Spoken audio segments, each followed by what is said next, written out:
Clubs and Corks Golf Podcast brought to you by Keenan Winery. Luke Taylor here, back with Bernice. I think I like Bernice better than you. What? Yeah, she doesn't talk back to me. Yeah. Ben Just Curtis. give you the stare down. Yeah, Ben Curtis as always. We got a really great guest. Yeah, we do. Yeah, we got a really good guest. Yeah. It's amazing. Do you know how you get a Stanford diploma? Yeah, I just saw that. Yeah, you should have one. I should have one now. Because you played Pebble Beach and you finished 14th, didn't you? Yeah, in the Open. Yeah, Yeah, he only finished, 35th, 32nd, 35th, and he got a diploma from Stanford at the U.S. Open. Can go to Stanford. Yeah. Right. Just kidding. He might be, honestly, the smartest guest we've had. Oh, no doubt. Even though he only finished 60th in his high school class. 60th. What did you finish in your high school class? 170, 180. Yeah. I think we had like 160 kids and I finished 226. Yeah. Good athlete like yourself. But we got Brandon Wu. Yeah. PGA Tour rookie. Yeah. Congratulations. Yeah. He's out actually in Napa right now. Yeah. Have you played? You played obviously the couple majors, but is this how many regular events have you played? I think this may be my 10th or so, but yeah, just a couple sponsors invites in the past, and through the Corn Ferry, we got a couple of the opposite field events this previous season. So I played like Puerto Rico and Corrales and the Dominican. So nice. Yeah, Nice. a couple here and there. So that's going to help you big time, I think. Well, he actually gets to keep the money too. What? He's a professional now. Very true. So you finished 35th at the US Open. Do you get to keep any of the money? Like, be honest. Come on now. No, so the USGA does give amateurs like a stipend for expenses. So I mean, at the time that was pretty good. I think I can't remember how much. Maybe it was like up to 2,000 or something of if you had travel expenses or caddy expenses or something, you can kind of write it off to them. So they try to help you out. Yeah, well, you actually made money because if Palo Alto to Pebble Beach, you could drive. Yeah. And but that was one night stay at the holiday. Yeah. One night stay out there at Pebble Beach. Yeah. So you don't get to they don't get to keep the money, but someone comes with a McDonald's bag and gives you something, right? Oh, that's the SEC. I'm sorry, my bad. I didn't say that. So how's it going? You're getting all ready. You had you've obviously finished top 25. I think you were 16th in the Corn Ferry Tour. You've got a fantastic caddy, I might add. Looks a little bit like Justin Timberlake, and a former guest of the Clubs and Corks podcast, with Golf Podcast. What are your expectations? Yeah, I think honestly not too many going into this week and probably most of this year, to be honest. I think I'm just trying to learn and grow and get better every week. And honestly, I'm just excited for the journey. You know, it's been I guess 2 years is not a super long time, but it's been kind of an arduous journey through COVID and whatnot these past couple of years. What's that? I'm sure for what's that? We don't have that in COVID, Ohio. yeah. COVID can't get at a country club either, so I don't know what you're talking about. COVID. What is that awful name? What was if Brandon was my co-host and you were Brandon, what do you think if we asked you what is the one thing you're looking forward to? What would you say your first year on the PGA Tour? I mean, I know it was a long ass time ago. Yeah, it was. I mean, but you're old. Well, I'm older than you. Yeah, I mean, I remember I played a couple before my rookie year, through invites and stuff, just like you did, but not as many. But you know what? I just wanted to know what it was like, right? You see it on TV, but what's it really like? And how are the guys? What's the courses like? Are they as tough as they say? And so you just really look forward to that challenge. And I think, at the end of the day, as you know, it's all how you play, not what everybody else does. You can only control yourself, right? But that was some of the, and obviously you go to these great places, right? Riviera, Torrey Pines, Arnold Palmer, Bay Hill, Murfield, where I grew up, and Firestone. So you're going to these, I mean, obviously the top of the, top courses in the world, and you're playing them, at the toughest conditions. So yeah, that's why I look forward to the month. And first of all, don't judge. It is noon here. I know, it is. What You're are you only talking 9 about? o'clock. He's in Napa, California. He's probably been to 4 wineries already. Yeah.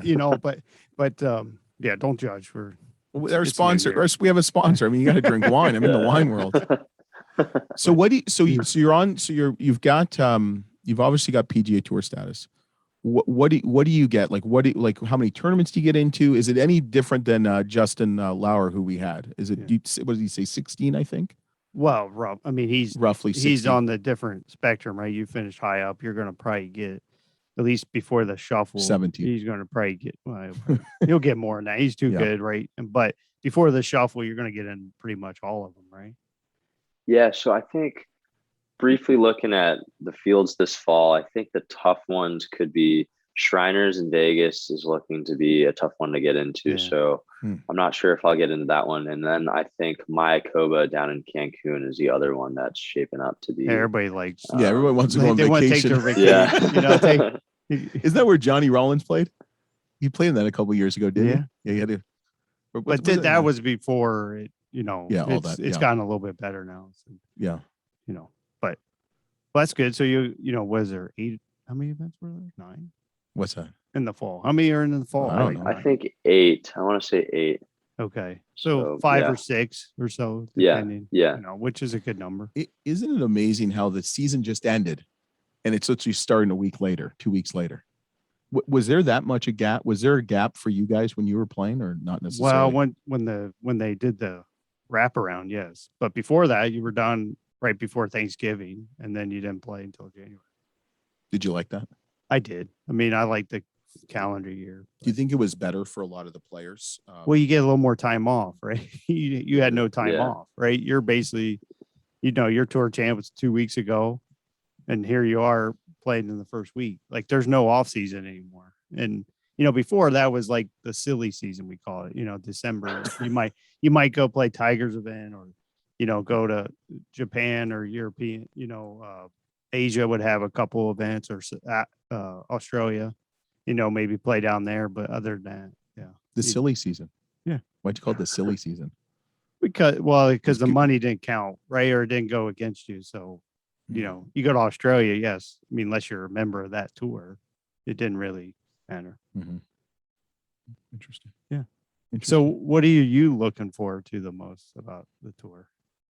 Yeah, I think just competing with, guys that I've watched growing up on TV, playing these courses that, like you said, are great courses with great histories, but also they're in, pristine shape and quite challenging. So I think it's fun. And I'm excited to be a part of this thing that, I've kind of dreamed about and watched on TV growing up and envisioned myself being a part of. So it's just really exciting to finally be here. And I'm sure you played a lot of these courses, especially out west, right? Yeah. I mean, have you Especially played when you're at Riviera, Stanford. Torrey? Yeah. I'm sure you played Silverado before. I mean, are you really familiar with these courses? Yeah. So of all the ones you mentioned, I probably played them all about a few times. And it is cool to kind of see, playing. I guess my game has developed since I've played them. The courses are set up a little bit differently. So it is cool to kind of see the differences over the years. And, it's like kind of a measuring stick on if I've gotten better and, where I've gotten better and how I approach the course. So it is pretty cool. Yeah. That's why I never go back to a golf course twice. So what do you do on Riviera number 10? Do you go for it, or are you? Wow. So I'm trying to think back. What do you use, caddy now? Hey, I'm getting it prepared. I know it's 3 months away, but I'm getting it prepared for number 10 because, really, is it that bad? Yeah. No, it's not that. It's a fun hole. It's a great hole, as you know. It's just a fun hole to be part of. Either you walk off of it, you love it, or you're like, this is the stupidest hole in the world, right? You can hit 2 great shots and be walking away with a 7, Oof. Yeah, just a little bounce here and there. I'll just skip that hole when I play Riviera. I'll only play 17 holes. What you gonna do? What are you gonna do? What's the plan? I remember the last time I played it was during the USAM, and I'm pretty sure I hit driver, but I remember I was probably like 50 yards short, kind of towards the right edge of the fairway, and I hit actually a pretty good wedge shot in there. but land it just over that front bunker, but it rolls all the way into the back bunker. So that was your example of 2 good shots and chipping, trying to get it up and down for par. It was funny because my caddy's like, you can hit it on 11 fairway. I don't care. You can go left as far as you want. You have a better angle. Was that Ricky or was that Andy? It was both of them, Yeah. all of them. There's just like there's one little group of trees over the bunker on the left, right? Like if you just avoid that, you have I know they've added some trees now, I think, haven't they? When I finished up, there was nothing over there but rough. And it was just like, as long as you hit it there, you're okay. Yeah. The miss was not right, but it's such a cool course. And obviously a great hole. It's like 7 at Pebble, right? Yeah. Postage stamp, which you'll get to see in a couple years, these little holes, but it's just one of those unique holes. But, Who is the one player you just have to beat every week? I feel like there's more than one. No, but, his roommate this week. Yeah. Who you rooming with? Who are some of the guys you like beating? Who did we ask that to? And he just like kind of said he didn't. Was it Jason Day? Who'd you like beating? I think he said like everybody. Yeah, maybe it's Hale Irwin. I'm trying to think. I feel like it's interesting because I feel like it changes. There's people that I want to beat, and I feel like there's people like that. Viewers want me to beat. Like I feel like I'm going to be measured against all the guys that I graduated with a lot. Like I bet, on TV announcers will be like, okay, like these guys both graduated together, whatever. And then another example would be Dylan Wu. We have the same last name, so I'm sure we'll be measured against each other. No relation, right? Yeah, no relation. So there's people like that I'm sure I'll be measured against. But I think as Ben touched on before, it's easy to kind of get lost in the shuffle of like seeing who you're beating. And I've had this kind of experience in the past, like these past couple of years, like, to be fair, like, so many people and every week, a few of those people are going to play well. So, it always seems like, damn, like these guys are playing well again, and I'm not playing well or whatever, but realistically it could just be different guys every week, but you're always trying to measure against these specific ones. So I think it's easy to kind of get lost in that shuffle. And that's probably something I want to do a little bit better of this year, is just focus on how I'm doing and, not be leaderboard watching and, looking around and just keep my head down and play hard. Yeah. Colin Morikawa. Yeah, exactly. Do you think Stanford's a better school than Cal Berkeley? I mean, yeah, but hey, you guys, Stanford got the USC coach fired in football. Did you see that? Yeah. I watched the game. Yeah. That was it was disappointing to lose to Kansas State that first week.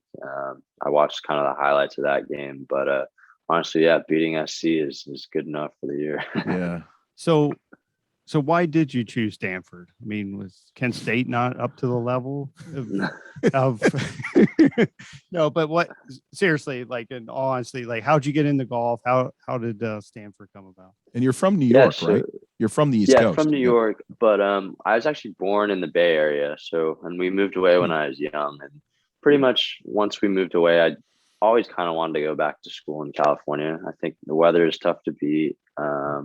And then as I got older, I felt like Stanford became more and more of an option that really made sense, because I wanted a school with good academics and a good golf program. And I felt like Stanford was the blend of, best blend of both. So I thought it made a lot of sense. And that was the place I wanted to go. And when Coach Conrad Ray came knocking and offered me a spot on the team, I think it was hard to say no.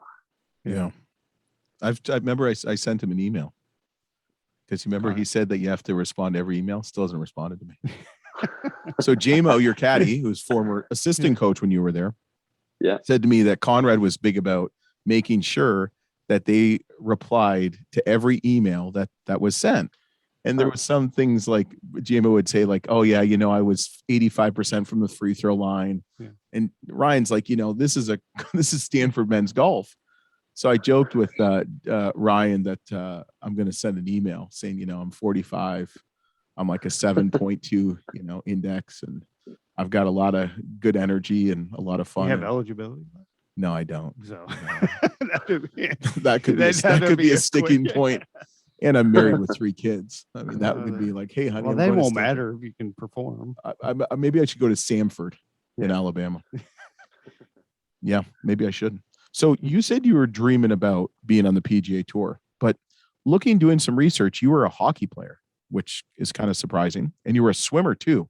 More surprising that you're a hockey player because you're a swimmer too. And being Canadian, swimming and hockey don't really go hand in hand. Just my opinion. I would say, well, I was a swimmer. You got a question. He's smart. I wouldn't you. call myself a hockey player. We played recreationally, very recreationally, but I like to play.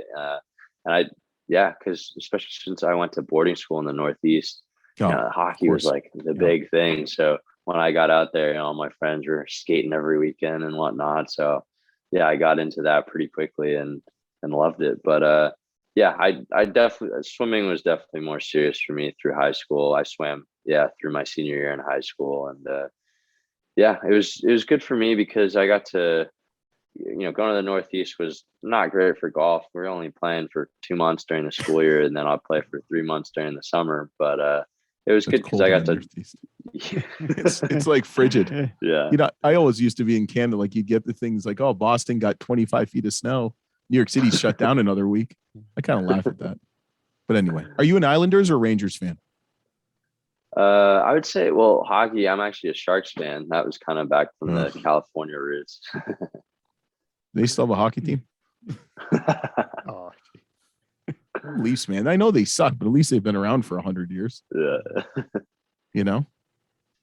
So you're at Stanford. What was that like? Did you get much interaction with, like, let's say Condoleezza Rice or Tiger Woods or Tom Watson or any of those guys that played on Tiger's team, like Nota Begay, Casey Martin? Did you have much interaction with them, or did they help to recruit you to Stanford?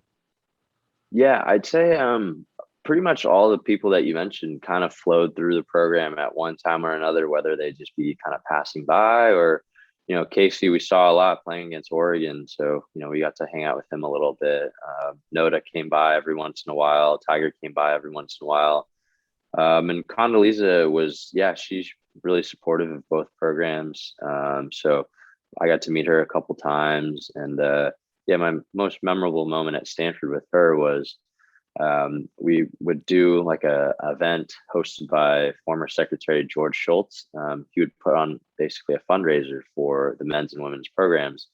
And Condoleezza was invited along. Like she would always kind of help out, be a guest speaker sort of deal. But my senior year, they had like a fireside chat type deal at the event, and I was one of the moderators. So it was me from the men's team and a girl from the women's team. And it was great. It was super fun. But, I guess I was like, I did my background research and, tried to prepare for it. But the girl from the women's team, she had read her latest book, memorized the quotes, and she was like absolutely dialed. And she was on it. Yeah, she was on it. And slacker. Yeah, I had note cards, and she asked the first question. And she rattles off this quote from memory, and she's like, what nuances are in this quote or whatever. And I was like, I just put my note cards in my jacket pocket, and I was like, okay, I need a new question. I can't be reading it off a note card. So what's the first question you asked her? I think I did an easy one. It was like, I think that might have been the inaugural year of the Augusta National Women's Amateur. Mm-hmm. And obviously Condoleezza was quite involved in that. So I just asked her about that, and it was easy enough. And Tiger had won the Masters that year. So it was a layup. Yeah. I guess, have you ever golfed with Tiger Woods or Tom Watson? I haven't golfed with either of them, but I guess we watched Tiger practice for a couple of days. So the one time he was at Stanford when I was in school was the year he was trying to play the Safeway Open up here in Napa. Actually, he was he wasn't sure if he was going to play, and he ended up not playing, but he was practicing, getting ready for that. So he was kind of hanging out around Stanford for a few days, practicing. So we got to witness that, and we hadn't seen him play for maybe a year or so just because of injuries and all that. So we got to see it up close, which is pretty cool. Yeah. So other than Tiger, who did you look up to on the tour? Who did you follow or Why do you admire. assume? Why do you assume he looked up to Tiger? Well, who did? Could have looked up to Ben Curtis. Right. So it's say that's why I say other than Tiger, because everybody did, right? Or Yeah, does. yeah. I think as a kid, probably I really liked Adam Scott's game. I mean, his swing was really nice to look at. I looked up to Justin Rose. I thought he kind of embodied the whole entire kind of persona of being a professional. You know, he's very professional on the course. He's very professional off the course. So I think those are two guys I kind of looked up to. Would you agree with honestly, Would you agree with that assessment? Those two? Yeah. Oh, yeah. Who didn't want to swing like Adam Scott at one point? Right? Yeah. I mean, yeah. I mean, I played against him in college. He was at UNLV, and everybody just stand back and watch. You know, other than Tiger, he was the guy that everybody wanted to watch hit balls, right? Mm-hmm. Oh, Justin Rose. Well, no, well, he didn't play in college, so I didn't. You know, we didn't really know. But I mean, he's right. I mean, Justin does handle himself good on and off, and he does a lot for communities and giving back. So yes. Would you say that after playing him in the Ryder Cup? Well, I didn't play against him personally. I mean, he was on the team, but I mean, I didn't go head to head, so to speak, against him. But he lived in Lake Nona where I lived, and we got to know him very well. And yeah, he's a great guy, and you know, he's obviously great for the game. And, you know, he's done so much since, you know, that 50-yard shot out of the rough at the Open, right? I mean, he's still more known for that than he is for what he's done as a pro. Yeah, which is kind of crazy to think about. Yeah. So, okay, so those are great names. So, what about, you know, what would you be doing if you weren't playing golf? Swimming. Because obviously, very smart, and you know. Why? Because you swam at Stanford too, right? No, I didn't. I was. Oh, okay. I did get a couple recruiting letters in high school for swimming, but for like a couple like smaller Division III schools up in the Northeast, which I thought was cool. Yeah. But if not for golf, I'd probably would love to try and be an engineer. That's what I studied in school, and I think I was really interested kind of in cars and planes, so maybe something in that kind of industry. But we'll see. Doesn't it make you feel odd that I have 2 degrees in communications and you have a degree in recreational management? And he's talking about cars and planes and engineering. I don't know what we could do with them. Maybe drive them or fly them, like we're sitting on. I've done a simulator on a commercial airline. Yeah, it's fun. I actually landed it, but it ended up in the wrong runway. But I actually did land it. Kind of like the 11th fairway at Riviera. Yeah. So hey, sometimes it's all about the angles. Yeah, it's all about the angles. All right, we're going to be right back with Brandon Wu. Robert Keenan Winery, located in the historic Spring Mountain district of the Napa Valley. Celebrate the best round you ever had, or get over your sorrows after the snowman on number 18. Drown yourself in one of the 14,000 cases per year they produce, combining the dedication of experienced winemakers with a commitment to excellence. The Robert Keenan Winery has distinguished itself as a maker of exceptional wines in limited varietals and quantity. Wines for sipping, wines for enjoying, wines for enhancing any occasion. In the last 8 vintages, 42 wines have been rated between 90 and 97 points by Robert Parker Jr. As a special thank you, use code Clubs and Corks, all in uppercase, and receive 20% off your next order with Keenan Winery. They are golfers just like me and you. All right, so Brandon, we're back with Brandon Wu. Okay, so do you have like a fandom, a group yet, or does your other Wu person have the WuTang Clan? Like, what do you call your like? There's got to be some. He doesn't even know what WuTang Clan is. Do you know what WuTang Clan is? Yeah. Oh, okay. Cream. Cash ruins everything around me. Cream, get the money. Dollar bill, y'all. Yeah. So can you be? Would you say you'd rather be part of the WuTang Clan, the leader of the WuTang Clan, or are you going to give that to your counterpart with Wu as a last name on the PGA Tour? I would take it, but there's an interesting term so when we played in Dallas, which is where I live now, earlier this season on the Corn Ferry, I had a bunch of friends come out, and I think they took like a party bus 20 minutes from Dallas over to Arlington. So they were a rowdy bunch, as you can imagine. But someone coined them as the Wooligans, which was, I thought, a phenomenal name, and described their behavior fantastically. So I thought that was a cool little nickname for the group. Mm-hmm. So you just mentioned Dallas. Why'd you move there? Not stay in San California or Francisco? Florida. Yeah. So I thought the biggest thing for me was to live in a city, and also I thought with so much travel on the road and golf and whatnot, I felt like if I got to spend time at home, I would try to be as normal as possible with all my other friends that, work and, do like, I guess, a more normal job. So I just felt like I didn't want to miss out on that part of my life. And I thought Dallas was perfect because the weather's good enough to play most of the year round. It wasn't super expensive. Like, cost of living is not super expensive. The golf is easy. There's lots of good golf courses, but also, I get to live right in Uptown. There's lots of restaurants, bars around. You can Are you near do stuff on SMU then? Yeah, probably just maybe 10 minutes south of SMU, so pretty close in that area. And so that's why I picked Dallas, and I really have grown to enjoy Dallas, and I really love living there. Did you already have some friends living in Dallas?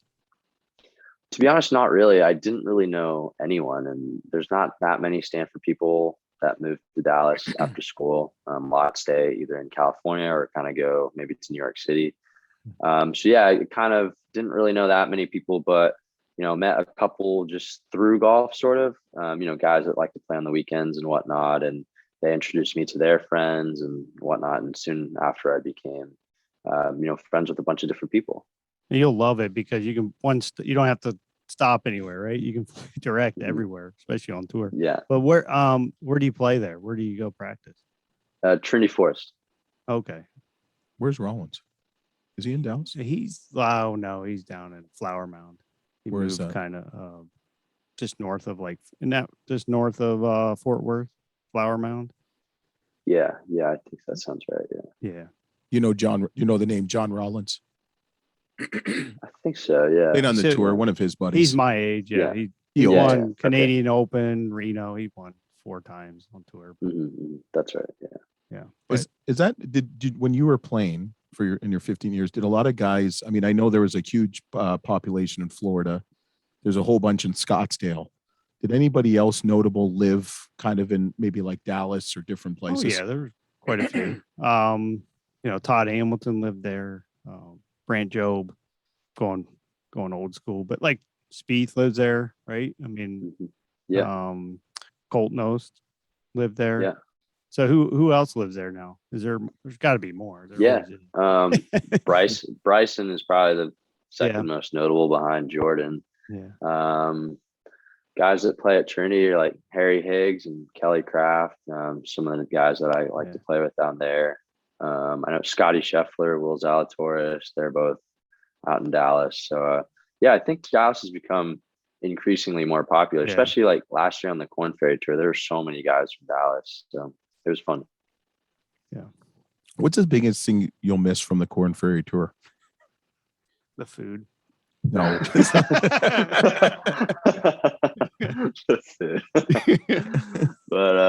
is the food that bad? If you like deli sandwiches, it's pretty good. Yeah. I think, well, Ryan can tell you better, but I think he was talking about there's one tournament where they served hot dogs for breakfast and lunch every single day. Are they good hot dogs at least? If the caddies, they got good donuts. They're happy though. Yeah, the caddies. So really, hot dogs for breakfast and lunch? Yeah. And they're infamous for that. It's like you go to 7-Eleven or the gas station, they're just sitting on there the whole time. Yeah. Just see them just kind of glazed over. Gosh, that's crazy. So what do you think the biggest difference from the Corn Ferry Tour to the PGA Tour is going to be for you? I think I feel like the style of courses is a little bit different. The greens are, I guess Ben could probably speak more to it than me, but I would imagine that they're generally a little bit firmer, a little bit faster, rough a little bit longer. So I think that's something to adjust to. But I feel like I've played courses that are firm and fast and whatnot. It's just more on a weekly basis. And then, but other than that, I think the golf is going to be very similar. Just kind of manage myself, and I feel like I learned a little bit this week already. There's just a lot going on. I think part of that is due to just being the first week, and everyone's saying hello and introducing themselves and whatnot. And there's a lot to kind of pick up on quickly. But yeah, I think it might get a little bit harder to just focus on yourself and focus on what you have to do early in the week to get ready and what you have to do during the week to play well. So I think it'll be fun. It's a good challenge and it's exciting. So yeah, I think like you hit it on the head with the firmer, faster, greens and that. And, I think the biggest thing that you find, and you only played a couple years, but there's guys that, like we just had Justin Lauer on, he's 6 years on the, Corn Ferry, and the, 6 under on the Corn Ferry is like the average, right? There's kind of the target number. We're on tour, anywhere from even to 200. Like, so, getting used to, I know a lot of guys that come off there, they expect to shoot 4, 5, 6 under every round, but in reality, that's, you keep it around par, a couple under, just play solid golf. And yeah, there are going to be days you do shoot those, but you don't have to shoot it every day. Right. And then, some weeks you finish, like you've been in the opens, you played enough in that you understand that, hey, just, shooting 70, 71, 72 isn't necessarily bad. And then on the other side of away from the golf, just more media exposure, bigger crowds, stuff like that, but you'll pick up, it's at the end of the day, if you can treat this like this, it's not the safe way, but if you can treat it like a college event or, just a junior high school college event, you're going to be fine. For sure. Yeah. Treat it like a junior college. Well, you just, how so? Like you just go to like keg parties at night, or I mean, as far as when you're out there playing, you don't put the extra pressure on yourself. You're just playing golf. You're having fun. And, when I won the Open, I was thinking about what I did in the Ohio Am to win that, like what the feeling was. It's still the same. You're still nervous, right?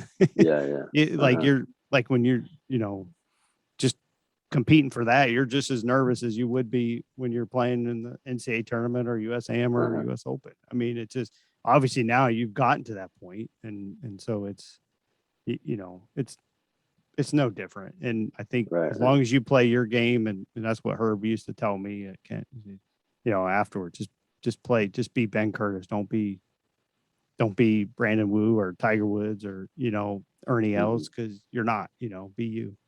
One of the good things he said too to Justin was try not to overplay too, right? Yeah. Like over practice and overplay, especially during tournament weeks. Yeah. Yeah. Just prepare like you would if it was any other week. Right. Don't change your routine because of that. And so that's my, 44-year-old wisdom advice. Yeah. But, in some week you got to go, some weeks, you have to treat it differently just because of the state of your game. I remember when I won the Open, I walked off the course. We were in a money match, so to speak, with some friends. And I said, guy, I'm done. I'm ready. I need to go. And so I walked away after 9 holes, but sometimes, right? I mean, you just, and, just trust your instincts and yourself. Yeah, for sure. Yeah.